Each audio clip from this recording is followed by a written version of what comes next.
धन्यवाद तिवारी सर। सर्वप्रथम हरित क्रांति की जन्मस्थली गोविंद वल्लभ पंत कृषि एवं प्रौद्योगिक विश्वविद्यालय पंतनगर में सभी लोगों का मैं हार्दिक अभिनंदन करता हूं। ये हमारे कविगण आए हुए हैं, मुख्य अतिथि, सभी लोगों का दिल से आभार।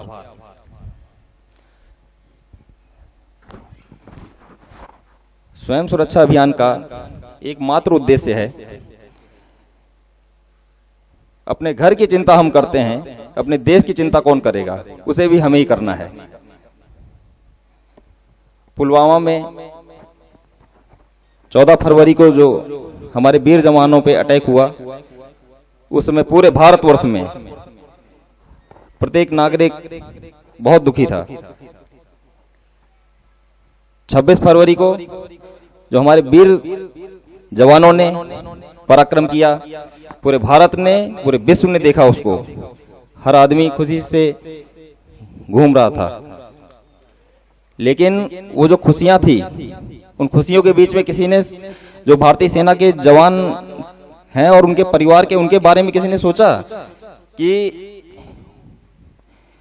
उनके घर में उस समय क्या माहौल रहा होगा, जब तक उनको ये कंफर्म नहीं हो गया होगा कि मेरा पिता, पुत्र, पति किसी ना किसी रूप में भारतीय सेना के में है, वो सुरक्षित है, तब तक वो खुशियों के गले नहीं लगा पाया होगा।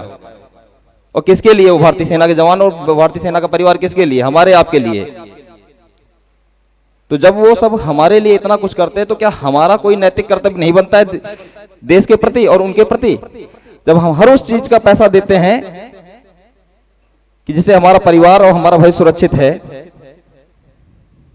उदाहरण के लिए आप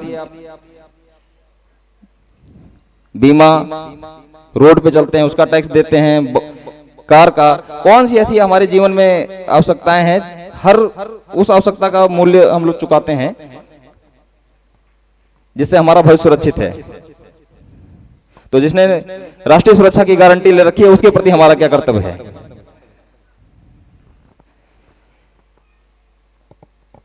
मैं अपने बच्चे को स्कूल छोड़ने जाता हूं, वहीं बगल में भारतीय सेना के जवान का बच्चा भी बैठा होता है। उसे भी लगता होगा कि काश मेरे पिताजी मेरे को छोड़ने आ रहे हैं।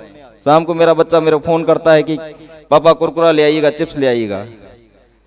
उन्हें भी लगता होगा। आज सोशल मीडिया के दौर में हम लोग हैं, हर आदमी अपनी अपनी जीवन की छोटी छोटी खुशियां सेलिब्रेट कर रहा है, उसको सोशल मीडिया के माध्यम से। लेकिन भारतीय सेना के जवान और उनका परिवार, किसी ने कभी उनकी सोशल मीडिया पे एक साथ परिवार की फोटो शायद ही कभी अपलोड होती होंगी। और किसके लिए? सबसे बड़ी बात है किसके लिए? हमारे आपके लिए। जब हम आप इतने ज्यादा अपने जीवन में प्रैक्टिकल हैं, तो इसको ही ध्यान में रखते हुए मैं भी अपने वेतन से 1% की सैलरी भारतीय सेना को डोनेट किया है पर मंथ। और इस अभियान को पूरे भारतवर्ष में चलाने के लिए एक बस सिंपल सा मैंने फेसबुक पे पोस्ट किया कि शायद कारवां बने। फेसबुक पे अपलोड करते ही दूसरे दिन पंतनगर से काफी लोगों ने फोन किया और अपने आप लोगों ने कुलपति महोदय को पत्र दिया। कई लोगों के फोन भी आए कि हम लोग कैसे क्या कर सकते हैं। सब लोगों ने इसको श्रृंखला चलाई और आज, और इवन ये समझ लीजिए कि पंजाब एग्रीकल्चर यूनिवर्सिटी में पंतनगर स्टूडेंट का, पंतनगर विश्वविद्यालय का एक छात्र है सुमित भाटी, उनने भी वहां पे स्टार्ट किया इस चीज को। और जगह जगह इस पे लोग विचार कर रहे हैं। अभी 1857 में क्रांति स्टार्ट हुई थी आजादी की, 1947 में आजादी मिली हमको। इतने समय लग गया हमें। वो किस लिए? कि अगर हर आदमी सोच लेता देश के बारे में, तो शायद इतना समय नहीं लगता। हमारे पूर्वजों ने इतना बलिदान दिया हुआ है, सरदार भगत सिंह, चंद्रशेखर आजाद, बहुत सी लिस्ट है, लक्ष्मीबाई, महाराणा प्रताप, छत्रपति शिवाजी। उनके कारण आज हम अपने देश में सुरक्षित बैठे हुए हैं। तो हम अपने बच्चों को कैसा भारत देना चाहते हैं? तो इसी से विचार करते हुए इस अभियान की एक नींव रखी गई है। और एक ये छोटी सी सोच आप लोगों के सहयोग से इस हरित क्रांति की जन्मस्थली से मैं एक संदेश देना चाहता हूं पूरे भारत को, पूरे विश्व को, जहां जहां हमारे पंतनगर विश्वविद्यालय के छात्र रहे हैं। इस पंतनगर विश्वविद्यालय को भारत के जो लाल बहादुर शास्त्री जी रहे हैं, उनका नारा है जय जवान जय किसान। तो किसानों के लिए तो पंतनगर विश्वविद्यालय पहले ही बहुत कुछ हमेशा कार्य करते रहा है। आने वाले समय में अगर सब लोग इसको साथ देंगे, पंतनगर विश्वविद्यालय से जुड़े हुए हर एक व्यक्ति, तो आने वाले समय में ये पंतनगर विश्वविद्यालय लाल बहादुर शास्त्री जी के नारे को पूर्ण करने के लिए भी जाना जाएगा। और इसी के क्रम में मैं आप सबसे अनुरोध करता हूं कि इसके लिए आप सब लोग अपने मन में विचार कीजिए, किसी के कहने से नहीं, सब लोग अपने विचार कीजिए। अगर आपका उत्तर मिल जाए कि हमें भी कुछ करना चाहिए। बात कार्की जी ने मुझे अपने घर बुलाया था और घर बुला के उन्होंने कहा कि मैं भी अपनी पेंशन से 1% भारतीय सेना को डोनेट करूंगा।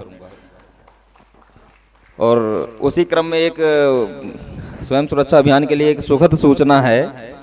हमारे काव्यश्री जैन के बिटिया के पिताजी भी ने, सुरेंद्र कुमार जैन जी भी, जो सहायक अध्यापक हैं रामनगर में, इन्होंने भी मुख्य शिक्षा अधिकारी को पत्र लिखा है कि अपनी सैलरी से 1% वो भी देंगे।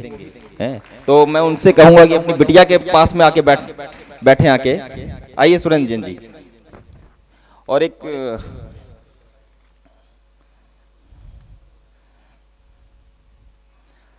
दूसरी सुखद सूचना एक है कि मेरे द्वारा एक पिछले आयोजन में एक प्रण लिया गया था, जो मंच के माध्यम से मैं साझा करना चाहता हूं कि मैंने भी अपनी शिखा की गांठ खोली है और इसमें तब तक गांठ नहीं लगाऊंगा जब तक कि अपने स्वयं सुरक्षा अभियान को पूरे भारतवर्ष में नहीं फैला लेता। और भारत का प्रत्येक राजनेता जिसको हमारे वेतन, हमारे वोट के आधार पर वेतन मिलता है, उसका भी समर्पण भाव हाँ या ना के रूप में उत्तर नहीं मिल जाता है। उसी के क्रम में रामपुर कारखाना विधायक कमलेश शुक्ला जी ने भी अपना एक पत्र प्रेषित किया है माननीय अध्यक्ष जी को, विधानसभा अध्यक्ष उत्तर प्रदेश को, कि वो भी अपने वेतन से 1% की सैलरी देंगे। तो ऐसे ही राजनेताओं को हम लोगों की जरूरत है। अब ज्यादा समय न लेते हुए मैं मनवीर मधुर जी को आमंत्रित करता हूं आगे के कार्यक्रम के संचालन के लिए। धन्यवाद। भारत माता की, भारत माता की।